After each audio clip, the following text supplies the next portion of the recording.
So, Carolyn, sorry to interrupt, I've just been informed that it's Caroline, not Carolyn.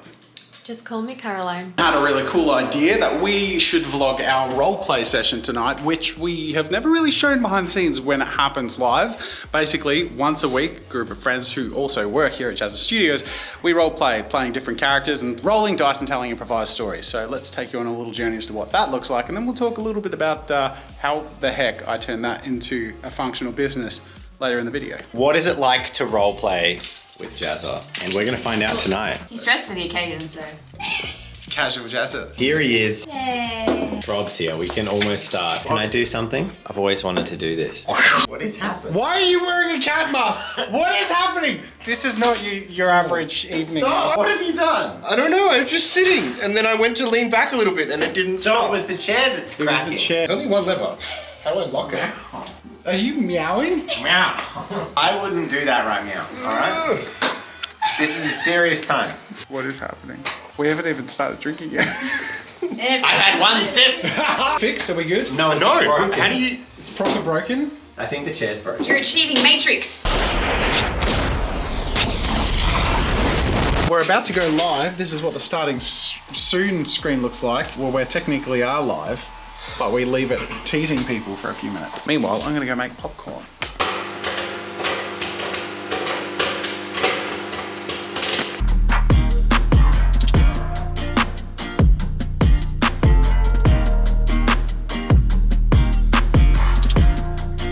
Are you filming right now? Yes. I was gonna say, I should be Look at this filming dramatic too. popcorn perspective. Rob's got the door. It's unnecessary because there's no one else in the building.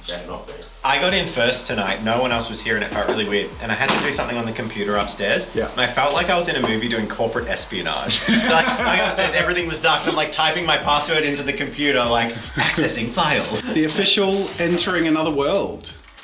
Yay. Let's go. It's tabletop time.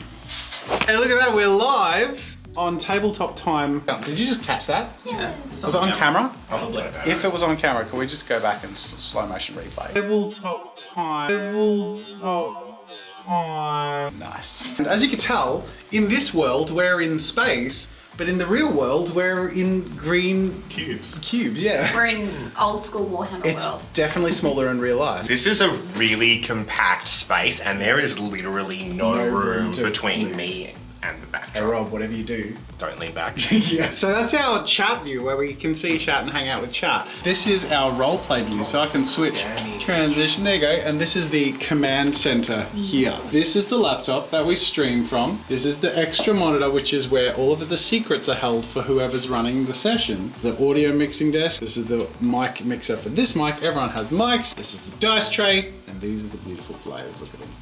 Look at it, 1, 2, 3, there they are. I should say we actually don't normally have popcorn. This is genuinely a special occasion. I don't know quite how to explain the special occasion without spoilers, but let's just say we're up to chapter 20 of our current major campaign, and it's a big one. So we're all just ready to enjoy this one together. But there's probably gonna be a total of 22 to 23 chapters in the whole series, so you can still catch up. You should go check out Tabletop Time Roleplay to see what all the fuss is about, because it's pretty bloody cool. It's tabletop time. I'm Dave, and I play the character called Delvin. And Delvin's a lovable, likable sort who never really steered anyone wrong. My name is Jen and I play Catalina, and Catalina thinks that Delvin is full of shit. I'm Rob, I play Brick and Brick is a feeling cool bodyguard for Delvin and Catalina. And I am Jazza, your narrator for this season. We have to start off with a huge disclaimer. This episode in particular, from the very beginning, is going to spoil big stuff. So if you're tuning in to check out what Iron Spire is all about, this ain't it. This is one that is going to spoil everything for you. So as someone who doesn't really know too much about role playing, it was so cool to see how much fun happens in the behind the scenes, how filming in front of this green screen transforms into this whole exciting world, and how much goes into it with the art design for the thumbnails, the editing, the music, and just how cool it is to be immersed in this new world. Ah, there we go. Look at that. It's nearly midnight. It's midnight. We should go home. We have work tomorrow. It was fun. That's usually how it goes. Is this work or play? It's definitely a blurred line. Play. Unless the government asks, then it's definitely work. It's work. Definitely work. It's It's definitely work. Fun work. All right, home time. Bye. So that's a little preview as to our roleplay evenings. We release 2 roleplay sessions every week. One we run weekly on the Tuesday nights, which is our sort of personal one really. The other session we run fortnightly, and that we run in the studio, and that is running today. So let's show you a little bit behind that. Hey Dave, what was it that got you into role playing in the first place, and how did that then turn into a YouTube channel?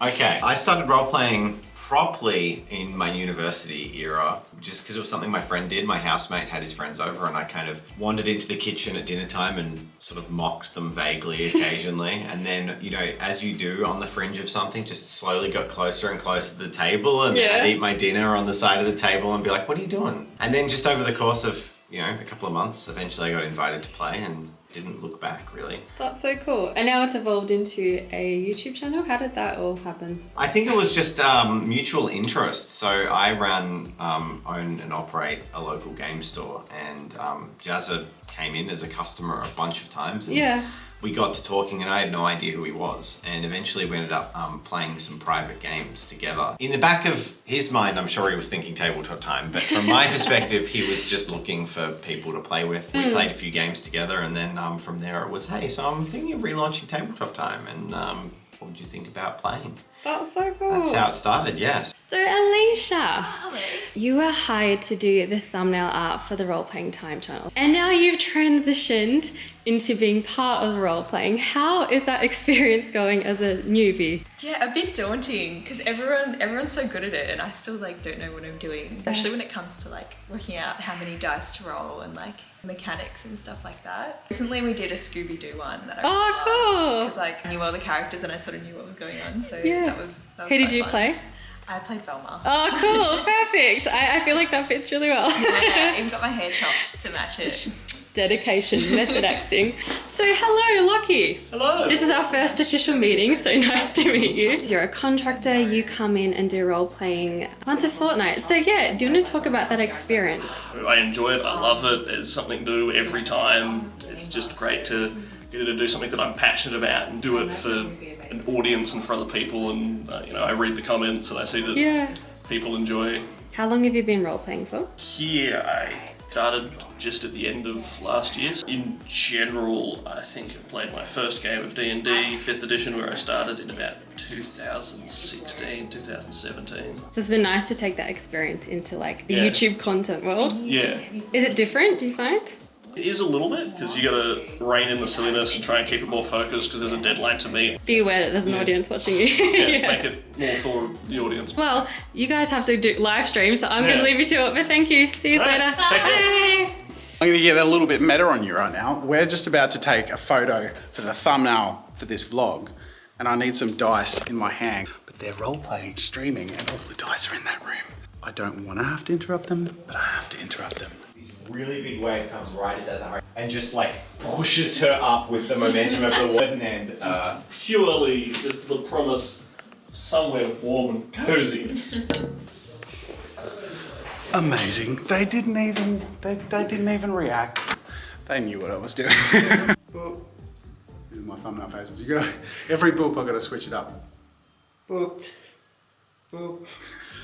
So, now the big question. How do I turn something as random and niche as role-playing into a business? The same way I have with other things like our miniature painting and diorama building and table building that we do on Tabletop Time, and of course, obviously, my drawing, painting, sculpting, and every creative endeavor I could possibly ever want to try on the Jazza channel. When I love something, I burst at the seams if I can't find a way to put it out there and express it. I'm a performer at my heart, and I always have been since I was a kid. I used to make animations for the internet from when I was 11 years old. So everything I do, I've always thought about how other people are going to experience it on the other end. Also, as a person, I just cannot function unless I'm doing the things I want to do, unless I'm sort of in charge of my own destiny. I had one real job once, lasted for 6 months. I absolutely hated it. I was 15 years old and I knew I would never work for anyone else ever again. And I haven't ever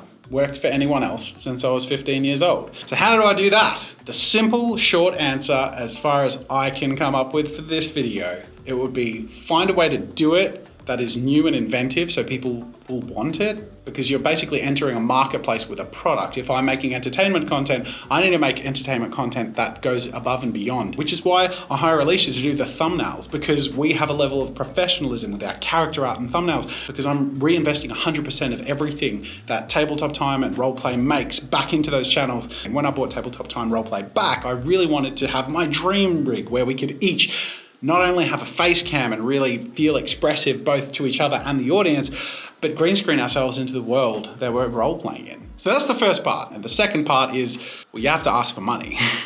Like one way or another, if you're gonna make money to grow your business, you have to offer something people want, and then people can contribute if they love it and want more. And for Tabletop Roleplay in particular, that's Patreon. Vast majority of the reason we're able to continue doing what we're doing is our amazingly supportive patrons. After every roleplay session on the Tuesday nights, we have what's called our after party, where we hang out for half an hour with our playing patrons and geek out over the fun session that we just had. And of course, secret updates and previews and all of that good stuff, which is the product that we offer to people who love what we're producing, want to support it, and get more out of it. Whereas the Jazza channel is very different. We make a majority of our money from sponsors and from ad revenue. Oh, and of course from products.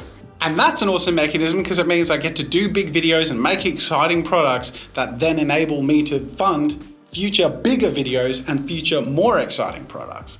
I honestly could not care less about money. But these channels and the way I get to build a business, to be creative every day and grow that, is like a video game to me. I like making the graph go up. So that would be the third thing. You have to love what you do, because there are times that it's hard, like really, really hard. I never expected to be a director of multiple companies and to be managing people and my own time to this extent. But I thrive in being stretched and experiencing that pressure and being motivated by a creative end product, and that we all get a huge kick out of seeing you guys enjoy it. Anyways, you can turn that into something that has potential to grow. I hope you've enjoyed this. Leave your questions down below if you want to dive a little deeper into some of this stuff. Otherwise, that's it for now. Thanks for watching the vlog, and until next time, what? Bye.